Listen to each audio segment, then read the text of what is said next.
Hey guys, I just finished interviewing Laurie Throness. Laurie Throness is a MLA or former politician in my area here. So he represented me and Chilliwack Kent area in the provincial government of BC from 2013 to 2020, and he got kicked out of his party he held social conservative views, or the Bible's views, on a few issues, and so I wanted to get to know his story a little bit better and give him an opportunity to clarify on why he thinks he got kicked out, and where he thinks the future of politics in Canada is going. So it was a very interesting interview. I enjoyed it, and I hope you do as well.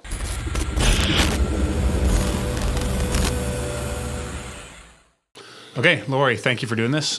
I appreciate it. I know we wanted to do it last year, but things didn't happen. So I would love to know, I guess, starting off with your story, how you got into politics. So maybe your earlier career and how that gradually led into politics. Sure. I was trying to decide whether to go into the ministry or into politics. And in 1981, I was in a meeting in a Bible college where I was attending and just about graduating. And I felt impressed. I'm not sure, maybe divine inspiration or whatever, I'm not sure, but I felt impressed that I should go into politics because I wanted to have an impact greater than just on a congregation. I wanted to have an impact on millions of people for good. Okay. And so that's why I got into politics. My family moved here. My father was the pastor of Chilliwack Alliance Church, and the MLA came from his church, Harvey Schrader, who's still going strong today, by the way. And so I asked if I could work for him, and I got a job with him, being his assistant. What does he do now? And he is retired. He's almost 90 years old, but he's going strong and doing well. He retired in 1986 because he thought he was going to have a heart attack and die. And he outlived his doctor by a number of years. Nice. But so I worked for him. I worked for Grace McCarthy after that when he retired in Victoria. Yeah. Then I went to school and tried to qualify myself for public service because I wanted to be elected. I ran for nomination in '86 and lost to John Jansen, who became the Minister of Health and the Minister of Finance in the Van der Zalm government, and he was a very popular mayor. And so he was the obvious shoo-in for the job. I ran for school board after working for bureaucracy in Vancouver, both provincial and federal, for a few years, and lost that. And the day after I lost that election, I was the only nonpartisan association candidate to lose in that election. And the day after, Chuck Strahl, who is an old family friend, invited me to come over for dinner to his place, and he asked me to work for him in Ottawa because he was a newly minted Reform MP. So I worked for him for a few years, worked as a researcher for the leader of the official opposition, a social policy researcher until 2002 when I felt bored. So then I went and did a PhD in history in Cambridge and wrote a book about the history of our prison system. It was about the theological origins of our prison system, which are deep and marvelous. Interesting. And people can buy that book today? They can. It's called The Protestant Purgatory. They can Google my name and find it, and they can download it online. It's done by Ashgate, which is a good historical publisher in the UK. Yeah. And that was a real joy of my life to be able to publish that book in 2008. So I had just submitted my thesis, and Chuck was made a minister. So he called me in the UK and asked me to be his chief of staff. I said, okay. A week later, I was in the 9th floor of the Carling building, which is the main agriculture building, because he was agriculture minister in Ottawa in the middle of winter. It was an amazing transition. Nice. A sudden transition. Had to find 25 staff and worked thereafter until 2011 in three different departments as chief of staff, and also for the Minister of Health for a while as an advisor. And then in 2011, Chuck resigned, and so my job disappeared. So I decided, am I a Westerner or am I an Easterner? And so I came back out west because my family is out here, and I really have roots in the West. I was born in Alberta and so on. So then I didn't know what to do. I was able to run for the BC Liberal Party in 2012. It was a by-election, and Christie was not very popular. Yeah. And so I lost by-elections. I remember that, actually. Yes? You were at my uncle's house, Kennebunk. Oh, really? Okay, I remember asking Christie there about abortion, actually. Yes. And I was like, I don't know, I was in high school, and everyone was kind of like, why is this little young punk asking about these social issues? Well, we talked in the van about that afterward, and I said, that in that household, that's that's probably not the most politic thing to say. And she said, well, I'm just being honest, that's just really what I think. And actually, they received it quite well. Yeah. I was surprised. I lost that. I hung on, and a year later won in 2013, in 2017 again, and then in 2020 I lost. Won 13 months ago today. I conceded. Wow, crazy. And so you said a couple minutes ago you wanted to affect millions of people. Like that's quite a statement. Like where did that come from? As a young person, I wanted to change the world. I had high ambitions. I wanted to be prime minister and all of that, and that can only work out for one person out of 30 million. Yeah. So still aspiration. I'm a little older now and perhaps a little wiser, and maybe I can change somebody's life near me. Yeah. And I'm not sure that I'm going to change the world anymore. Fair enough.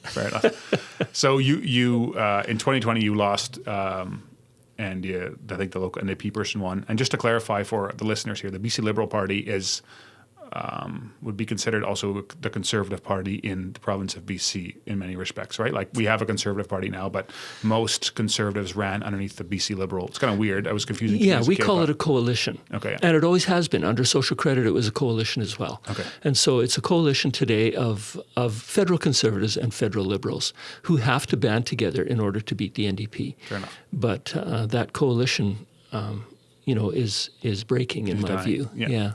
So, and same federally. Exactly the same thing federally is happening here, and it almost happened in Ontario as well. Yeah. We'll talk about that more in a bit. So in 2020, you lost, but you didn't just lose. You also the leader of the BC Liberals removed you from the caucus, so that removed you from the party. So, but a lot led up to that. So, I mean. Walk me through that timeline. How did that come to be? Because it started, almost 2 or 3 years earlier. Yeah. Well, it really started in June of that year of 2020 when an NDP-funded think tank called the Ed Broadbent Institute put out a press release saying that an ad that a number of MLAs had put in a Christian magazine called The Light was homophobic and transphobic and so on. And that set the cat among the pigeons as the media took up the cry and took... What did the ad say? The ad was just congratulating people at Easter. It's just saying to Christians, have a happy Easter. We're MLAs. Every MLA gets an advertising budget. So often MLAs, a dozen at a time, will pay $80 each and put an ad in the paper because they think their voters will read it. And all MLAs do that. And The Light what was their issue with that magazine? It's a mainstream Christian magazine. It is a lot of nice people writing lovely Christian stuff. There was an editorial that expressed concern about conversion therapy, saying that ministers and other professionals could be dragged into, it wasn't in support of conversion therapy, but it said people who are giving well-meaning advice to children could be dragged in as criminals, and it expressed concern about that, and the press progress took that to mean that it was transphobic, and I think it was highly unfortunate. So as soon as that happened, my leader, Andrew Wilkinson, put out a tweet apologizing and saying that we were going to review what the things that we would advertise in, suggesting that we wouldn't advertise in The Light anymore. There was a policy, I don't know if there still is, but in the BC Liberal caucus, that you can say what you like as long as you tell caucus ahead of time what you want to say. And that was not followed in this case. And so when Andrew went out, it was a bit of a shock. Although they phoned me just ahead of time to say, Andrew's going out, this is what he's going to say, but there was no discussion. It was just, that was what was going to happen. And so my colleagues, taking their cue from that, started to tweet out saying that they were sorry too. And they didn't ask about my opinion on that or how that might impact me. To me, that was devastating on a principled basis, in that Christians have their ethic that 2 billion people around the world have followed now for 2,000 years, and that is a fairly narrow ethic. It confirms and affirms heterosexual relationships within the marriage context. And I'm not ashamed of that. I'm a follower of Jesus, and I don't condemn people who believe differently, but I want to believe what I believe. And so when others started to go out on their own publicly, speaking against what I felt was the Christian ethic, then I felt I'm going to go out and say something too. And so people had been calling me saying, do you want to comment on this? Because they knew I might have views. And I said, no comment. But finally I decided, okay, I'm going to take an interview. And so I did, by a lady named Jen St. Denis from CTV, and I didn't know her. There's no reason in particular you picked her. She was just the next on the list. She was the next on the list. And so I said, okay, I'm going to do it. And I did it. And then I told our communications person after that I had done it. And he said, this was Jen St. Denis' last day at CTV. She's going over to the Tyee today. And the Tyee is the far-left newspaper in Vancouver. I had no idea. So it was an unfortunate choice on my part. And she, I felt, really, I don't like to say twisted. She used my words selectively, and it made me look extremely bad. And that began a chorus of denunciation on Twitter and from the opposition. How did she make you look bad? What did she say? She just left out, I went through talking points that were quite comprehensive, saying that the Christian loves everybody. And the second greatest commandment for the Christian is to love your neighbor as much as yourself. So we don't condemn anybody. Yeah. But she didn't focus on that. And I said, Spencer Chandler Herbert, who is a gay MP or a gay MLA who's married, wanted me to resign. I did a press conference and a 2-page letter and everything. And I said, he feels hurt. I feel a bit hurt too. And, I have my beliefs, but my beliefs are followed by 2 billion people around the world. Like, Christianity is a mainstream thing. Yeah. Can't we just get along? Can't we agree to care for each other? And so we have differences. We lay them aside. We're British Columbians. We believe in the rule of law and democracy and, help for the poor and a whole lot of other stuff. Why can't we stop condemning each other? We live in a culture of condemnation. Of course, that never came through. So it was just that, that I would defy my leader by advertising in the light was basically the gist of what came out. And so that did not sit well.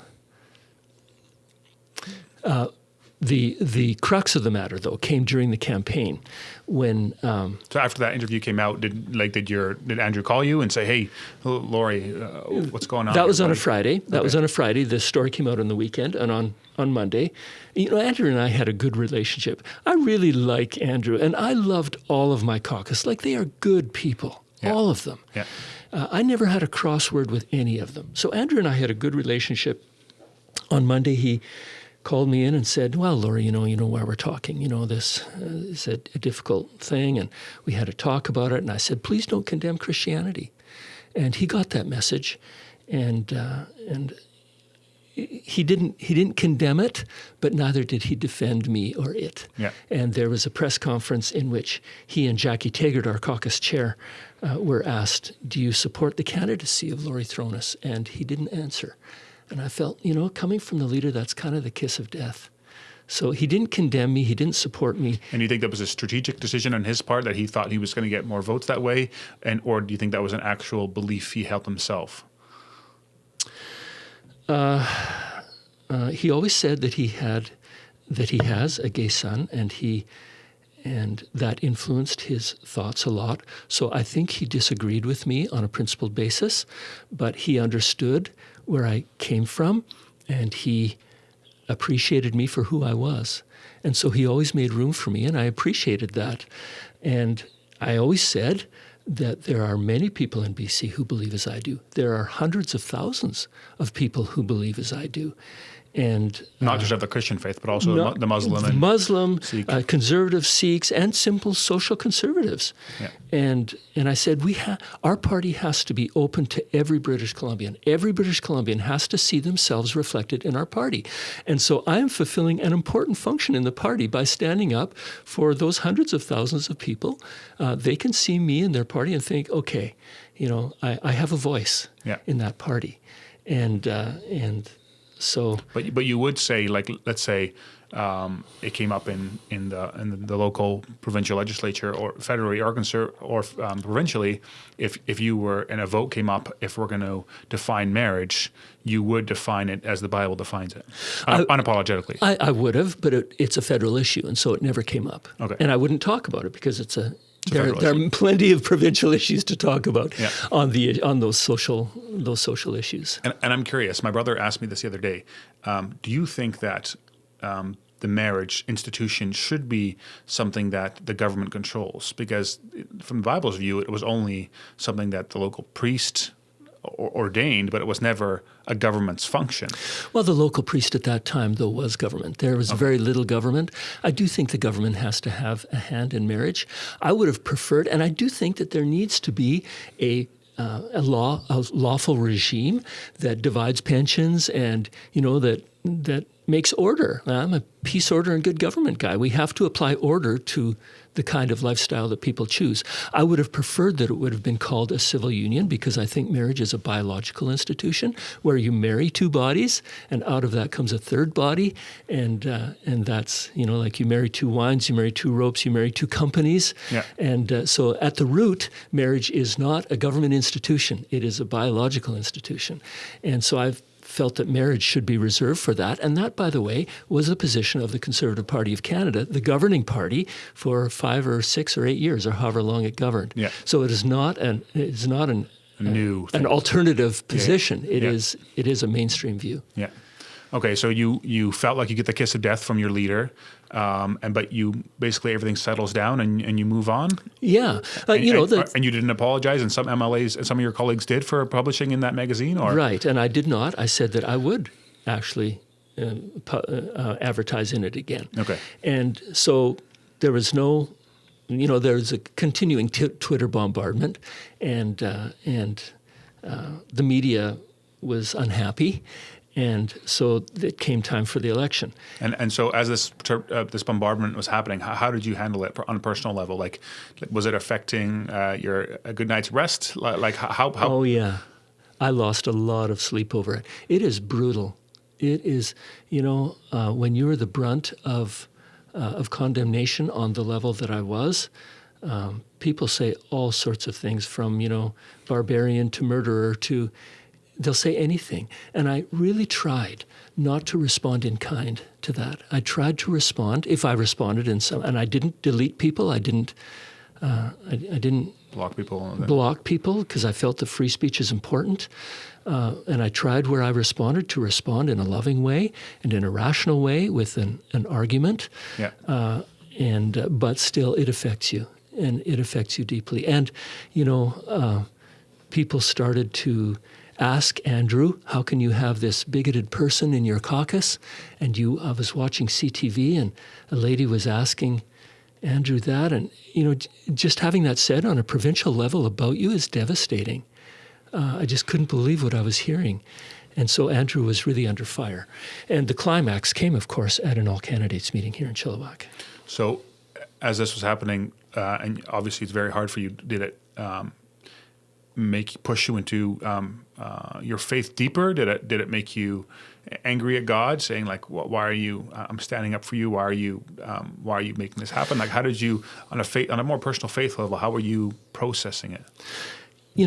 I felt secure, okay. And I feel my beliefs are my beliefs, and I've never wavered on that, and I never will.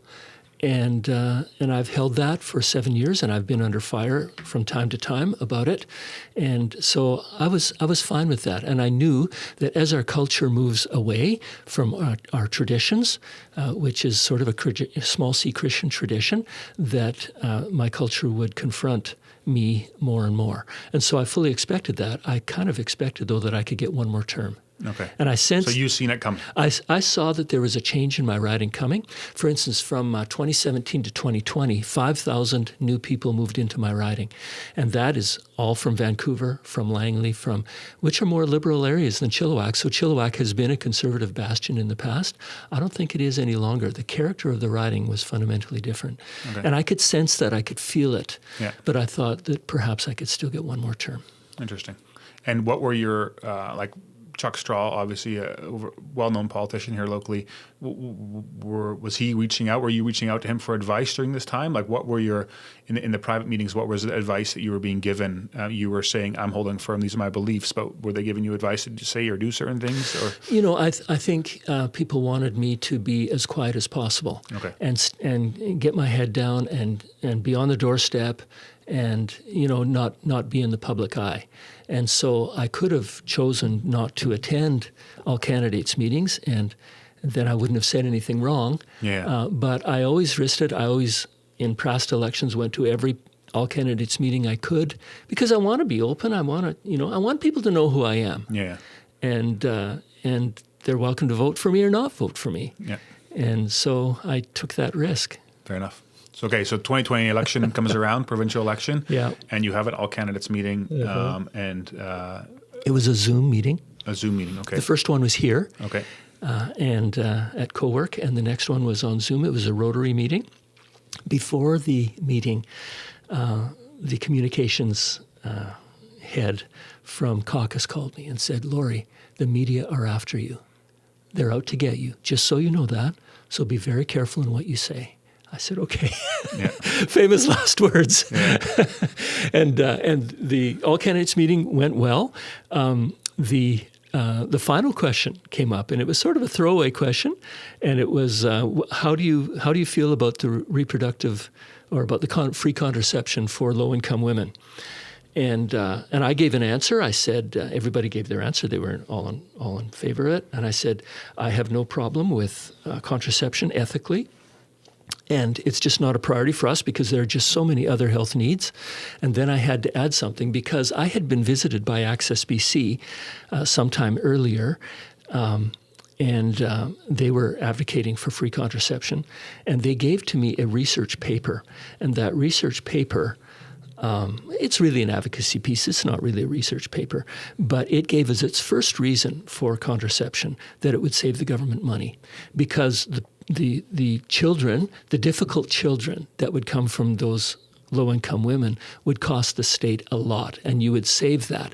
And the yield would be greater, the greater the problem children they had. And I thought, you know what that sounds like to me? That sounds like poor women should not have children. Yeah. And that really went against me. And I wasn't prepared for the question. We had no talking points from head office about it. And I just said what I really thought, which was that this has a whiff of eugenics to it. The idea that poor women should not have children. That was the whole eugenics movement in the early part of last century, and it was a leftist thing. And I said it just smacks to me a bit of that. Yeah. And as soon as I said those words, I knew I had made a big mistake. You knew instantly. And the Zoom clicked off, and I just laid my head down on the desk and moaned because I thought, I'm done. Unless, But it's not something that your statement is something you would say again. You still believe that. It doesn't matter if it's true in politics. It matters, is this the time? Is this the place? Is this the way to say it? Okay. And as a professional, I'd been a politician for 7 years and worked for politicians for 9 to 20 years. I should have known better than to say it at that time, in that way, in that place. So how should you have said it, or when should you have said it? I should not have said it at all, but just found a different way, maybe a speech in the House or something, and to frame it and to think carefully about it before I would frame it. And, but it popped out. And, when you look at an election nationally or provincially, there's always a candidate kicked out for some reason for saying something stupid. And I was the one. Politicians say stupid things sometimes, and I said an ill-timed remark that whether it's true or not really doesn't matter. But it's really reflective of the culture, though, that we live in. That a statement like that, which used to be a very liberal thing. Any small liberal should agree with that. Yeah, that this is, because I don't know a lot about the issue and stuff like that, but it sounds like it's exactly what it is. I mean, that you're, it's in a way, I don't know if they think about it that way, but it's the government's way of getting rid of all these tax dollars. Future costs. And, they would say, no, we just want to expand choices for lower income women. And that was their line. And how can I fight against that, motivation? So anyway, I thought that maybe since Kelly Padden, the current MLA, was a brand new candidate, that she might not pick up on that. Yeah. I thought maybe, and so I said nothing to anybody. And the next day, there's nothing throughout the morning. I thought, oh, maybe it's gone. Yeah. And suddenly I got a call from our communications guy in Victoria, and he said, he had a few choice words for me, and then he said, Laurie, just get out of town. So I took my campaign manager, and we were going to go and knock on doors in Harrison Mills. And on the way, I got a call on my Bluetooth from Andrew. Laurie, pull over immediately. So I pulled over, and he said, Laurie, we've had a good relationship, but I have to ask you to resign immediately as a candidate for the BC Liberal Party. And I said, I'm sorry, Andrew. I didn't blame him. The media would have been all over him. And he said, I have to go now into a forest of hostile reporters and try and make some, sense of this. Yeah. And, the great, one of the great sadnesses of it is that I had so many friends in the BC Liberal Party, the caucus, and suddenly they were all completely cut off. They can't have anything more to do with me. And I don't want to have anything more to do with them and sully their name by, associating with them in any way. I couldn't even be seen to have coffee with anybody. Yeah. So I haven't spoken to Andrew since, and we were good friends. And I think that's... So he's out of politics now, isn't he? No, he's still an MLA. Oh, he's still an MLA. Yeah. He's just not the leader anymore. He's just not the leader. Okay. So anyway, I felt then that, as an independent, I thought for a couple of days about it, and then I decided, okay, and that's when I received... You were pretty quiet for a couple of days yes, online I was shocked, and I didn't know what to do. But, I consulted with friends, close friends, and they said, Laurie, you should go for it and tell people that you're going for it. So I did. We raised a bunch of money the next week. We changed all of our signs. We mounted whatever we could. I mean, I was cut off from the BC Liberal website immediately so that I didn't have access to my voters or lists or, money or anything. Yeah. I was completely cut off. So I couldn't run, the campaign I would have liked to in the last week. And I lost by 1,300 votes. And I think people would have voted for me, but they thought since he's left the party, there is an alternative in Jason Lum to vote for because he's a young entrepreneur and he's very popular. And I think that made the day. Independents don't win. That's the moral of the story. Yeah. It's really interesting. Like for me, the outside looking in and into politics, I've always been interested in politics. I remember reading the newspaper as a young kid, and I was a terrible student. I was terrible in school, but I loved politics. I loved reading the newspaper, and it really bothers me even now that as a politician, you can't just say what you believe. Like you have to. It seems like, besides Trump, who on many issues I don't agree with at all, who's one of the very few politicians that will just say exactly what he believes. And there is no greater peer pressure than you have in a political caucus, because anything I say is put on the heads of 45 other people, and they're all associated with whatever I say, and whatever they say, I have to bear. Yeah. And so what you can say is very tightly scripted because it has to be approved by everybody. Yeah. And sometimes people said things that I disagreed with. I said nothing. Sometimes I would say things they disagreed with. They would say nothing. But we didn't criticize each other in public, and we made our peace in caucus. Yeah. And that's a good thing, but it really does constrain what you can say. Very much. Yeah. So you lose. I mean, in many ways, this is your identity for a while. This is a big deal for you. Something you serve the community very with a lot of passion and loved the people that you had served. So how did you handle this personally? You all of a sudden your job's gone. In many ways your reputation is ruined for a lot of people. Yes. For a lot of people, it's not. Like, but for how did you take this? How did you move on? It's hard to move on. And I spent a lot of sleepless nights thinking about that fatal moment in the all candidates meeting. You live your life and time passes and time is a healer. And I began to volunteer for things and do other things and hobbies and things like that. I took, New Testament Greek this summer, which is an ordeal, which consumed, 24 hours a day for, 2 months. And so doing things like that fills your time. But you do reflect a lot about it. Politics is an extremely personal job. When you have 68% of the people in your riding voting against you, that is...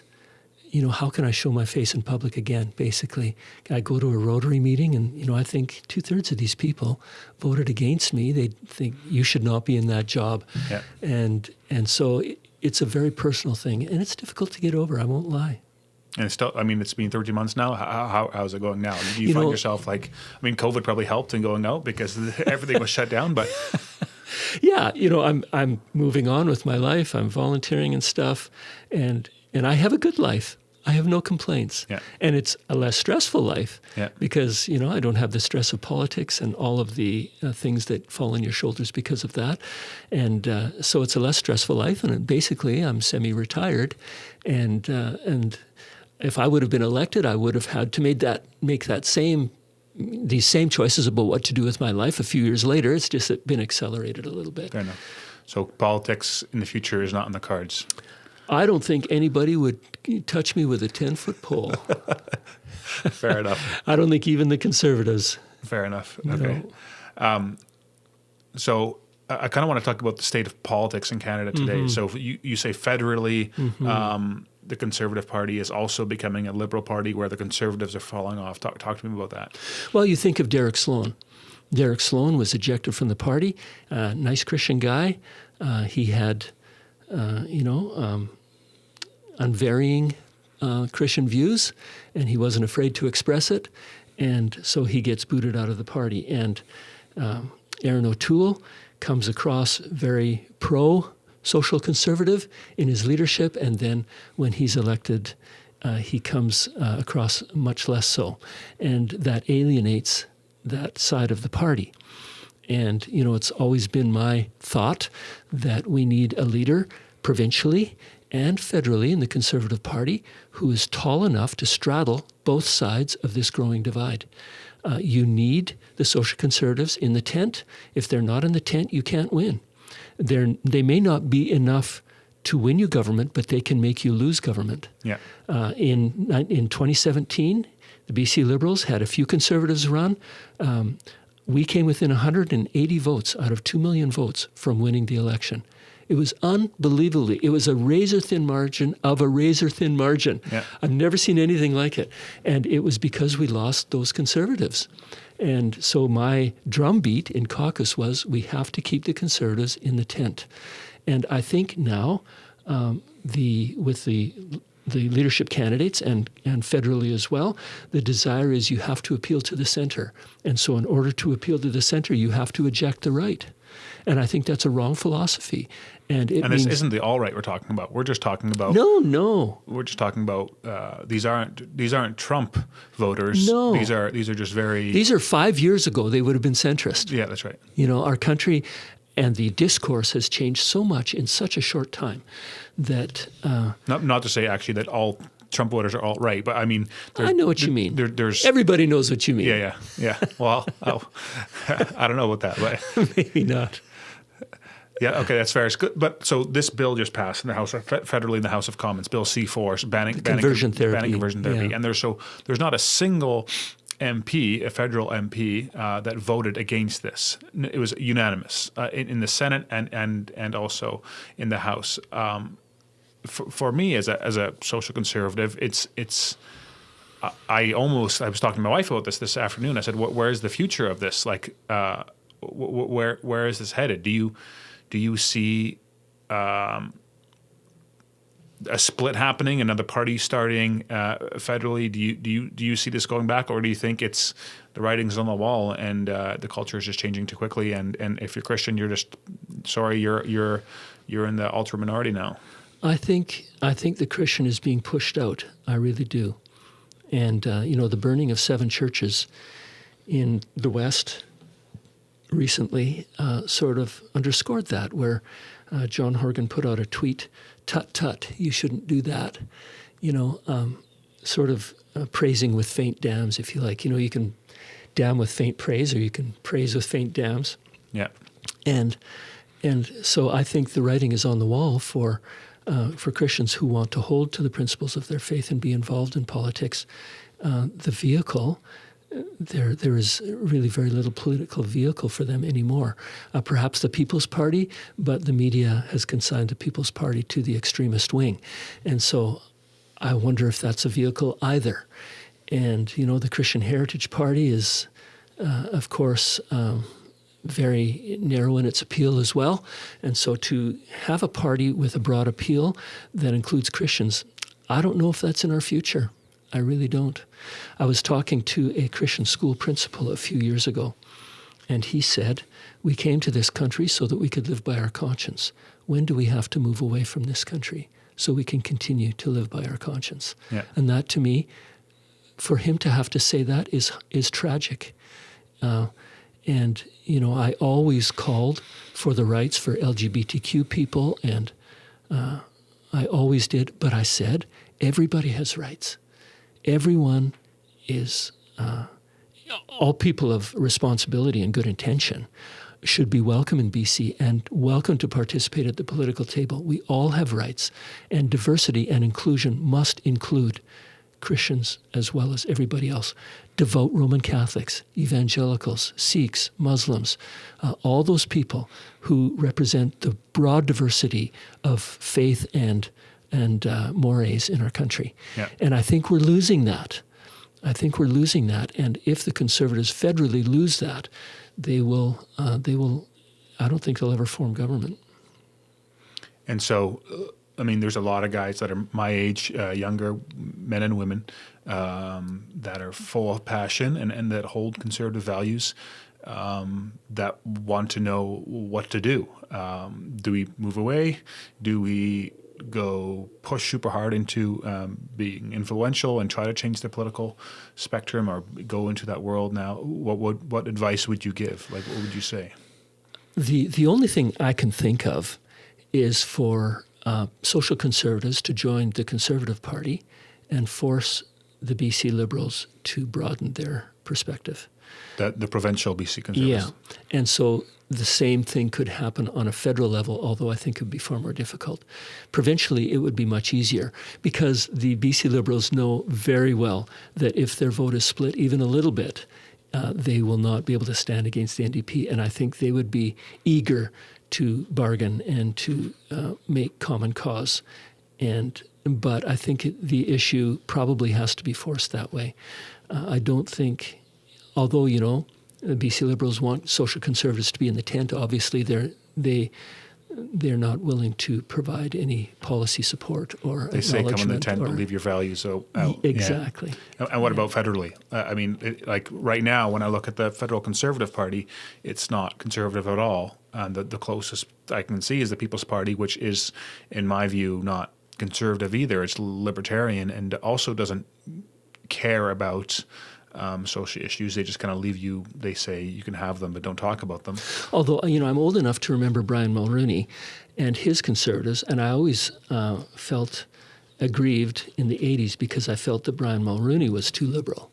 Okay. But I would argue today that Brian Mulroney had to be more liberal in order to capture Ontario and Quebec. You can't win without Ontario and Quebec. But he was big enough to include the social conservatives in the party. So when the abortion bill came, when the abortion law was shut down, he was willing to introduce a new law, but the House and the Senate could not come to an agreement on it. And so, he was willing to accommodate everybody. And that's what gave him, like the largest majority in Canadian history, I think, in about 1988. Yeah. So a couple of years ago, Trudeau was proposing proportional representation, which, from my understanding, a lot of conservatives were against. But from having my Dutch heritage, where that's what they have there, and I think of Israel, what they have there, that's actually a system that would work for a lot of social conservatives because we would get 5 seats, 10 seats maybe out of the 300 plus. So would you be for a system like that federally? I argued against it when we had our vote here a few years ago, because it is a terrible system of government. Like, it is very difficult to come to a governing coalition. Sometimes it takes a year or more. And then, a small number of people can hold the government hostage to its policies, and those might not be, our policies. They may be far left policies. You know what I mean? So it's not an ideal form of government, but it is a form of government that would allow social conservatives a real voice. So would you change your view now? Would you still be against that? Or would you be more open to it now? I still think it's a terrible form of government, and I would rather be part of a big tent party that acknowledged my presence. Because if I see it now that someone like Trudeau can get 30% of the vote in Canada, and form a majority government Yeah. and push through whatever he wants. Yes. For me, that's a terrible.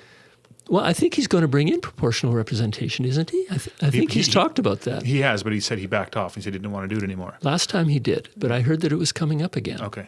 So we may get our chance They there. might get our chance. But wouldn't you agree that's also terrible? Like if I tell my friends in the States or that, hey, Trudeau got 30% of the votes and he has a Yes. majority government and Yes. he can push through whatever he wants. And Yes. now it's minority, but pretty much majority with the support Yes. of the NDP. It might well be a majority. Yeah, but wouldn't you say that that's just as equally terrible? I mean, 30% of the vote, I mean, that's insane. I mean, and that's also on the conservative agree. side, but Yeah, no, I agree. We'll have to see what happens. Could that happen again? I think that's an anomaly in Canadian history, so I doubt that it would happen again. yeah, But I guess it's not impossible. yeah. So maybe proportional representation is the way to go in the future. You know, I'm not God. I don't have any divine wisdom on this. Thanks for clarifying that. I thought you were. The sarcasm is dripping. Yeah. Okay. I mean, and it's really interesting. Like, I mean, we don't know where the future's going to go, but I mean, I'm thinking about moving, and I know a lot of people are. Yes. I've heard that some families have moved already to the States. Yeah. Yes. And I think, I think it's happening in many ways in the States too. But I think it also, as a Christian, I think the last 350 years in our society is an anomaly in the sense that we've had the freedoms that we've had, that we could live in a free society and express our views. If you look at the history of Christianity, I think that it's super rare. Usually we are on the outside, and I think we've forgotten that a bit. Perhaps. And I think we're going maybe back to normal. Yes, I think that may be true. And I think it's not also a bad thing because I find myself just praying more. Knowing what's coming. I think I have two young boys, and I'm like, I don't know what the future holds, and I really think this isn't my home. I don't wish ill on our country. Like I think of the Soviet Union during the communist era.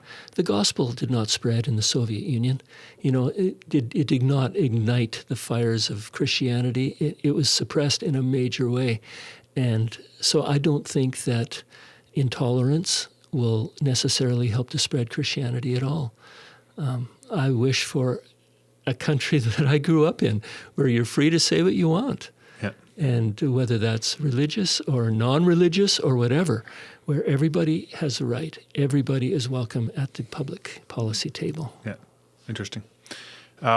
Thank you very much for doing this. Any closing thoughts? No, it's just a pleasure to be here, and thank you for allowing me to express myself. It is the first time I've done so in a year, so it's nice to vent my spleen. Yeah, fair enough. Awesome. Thanks, Laurie. Thank you.